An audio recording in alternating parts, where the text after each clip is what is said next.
the president is putting the credibility of our central bank, which is thought to be an independent agency. If we lose dollar supremacy, it will have an impact on our bond market.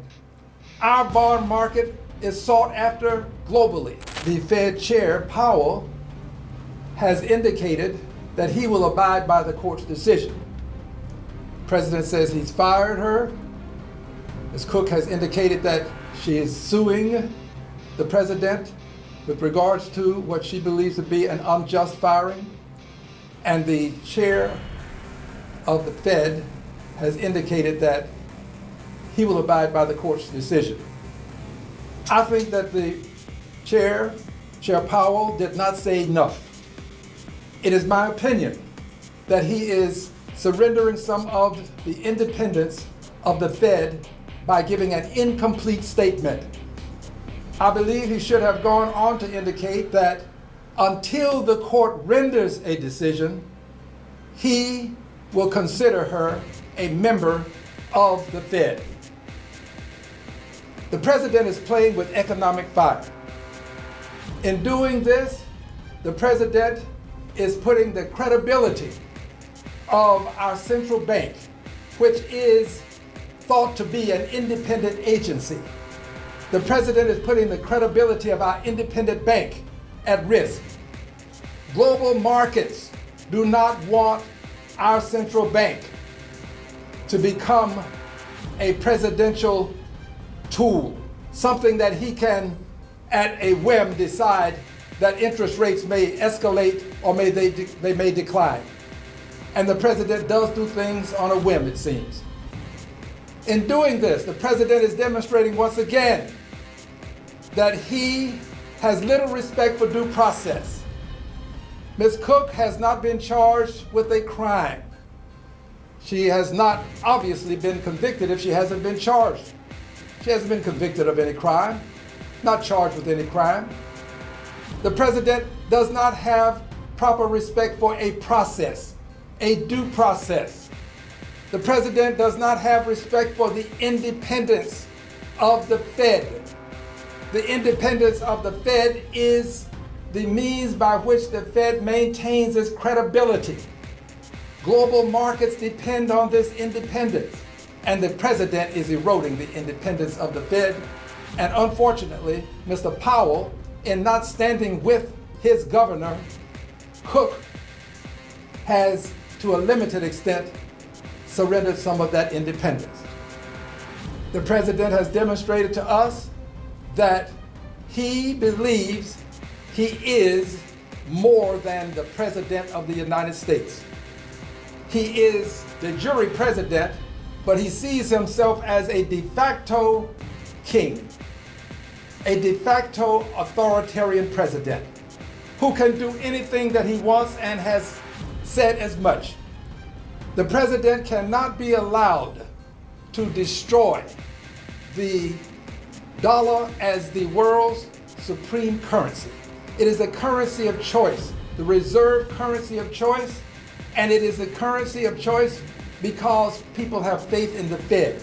And they have faith in the Fed because they don't believe the Fed is tied to the president. The president is playing with economic fire. If we lose dollar supremacy, it will have an impact on our bond market. Our bond market is sought after globally. The bond market is what is used by municipalities when they're issuing new debts, by corporations when they issue new debt.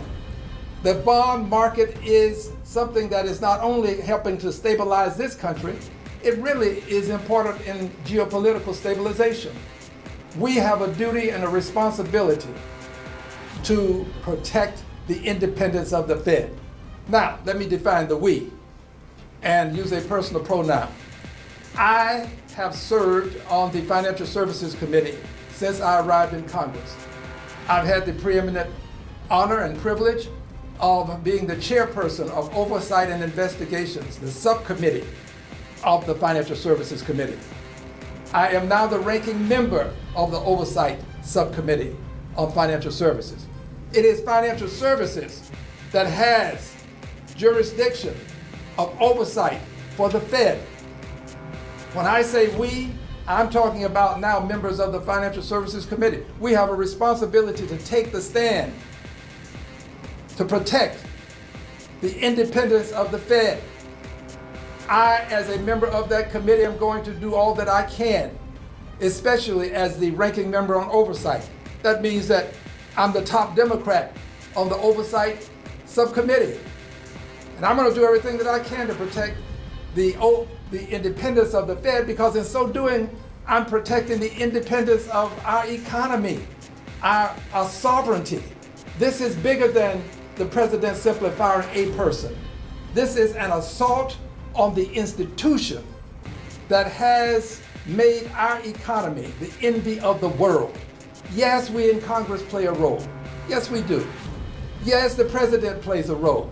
But friends, that independence of the Fed is what global markets and leaders look to when they want to invest in the United States of America. So I'm calling on the president to cease and desist with this unreasonable behavior. He has gone too far. He's playing with economic fire, and he must retract what he is doing. If he does not, then it's up to the courts.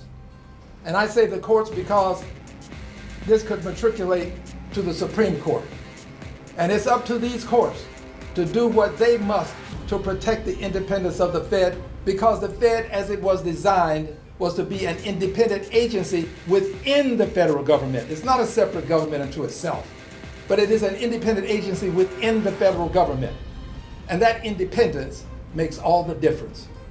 Now, I want to close with something before I take your questions.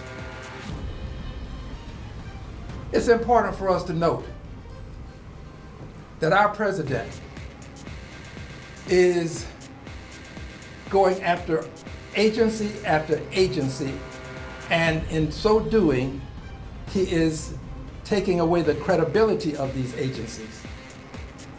He's looked at the labor markets in the sense of the way he behaves when he sees a report that he doesn't like. If it indicates that employment is great, it's valid, it's legitimate. If the number is not something that he finds favor with, he not only expresses his displeasure, he goes after the entity, the agency that has acquired the empirical evidence to produce